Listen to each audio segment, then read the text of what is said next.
I am the Tofu Golem. Please enjoy the video. You start by opening your file and immediately activating the Type tool. Press T and click to place a text insertion point. Once done, type your copy and make a quick pass on size and color so you can see proportions. You should set alignment and choose whether to use point text or a text box because that affects wrapping.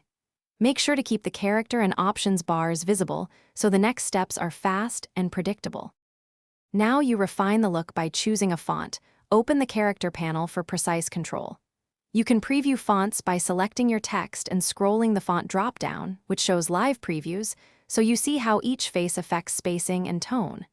If you need more options, toggle Adobe Fonts to activate a family. Once activated, it syncs and appears immediately.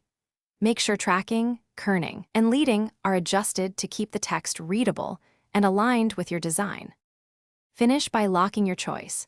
Either rasterize the text if you need pixel effects or convert it to a smart object to preserve editability. Once done, export using Export as for optimized web PNG/JPEG or save as for print-ready PSD or PDF. If a font is missing, Photoshop flags it. Replace it with a similar installed font or activate the missing family from Adobe Fonts. And if kerning looks off, reset the character panel values to defaults and reapply spacing to correct layout shifts. Thanks for watching. Consider subscribing if we helped you today.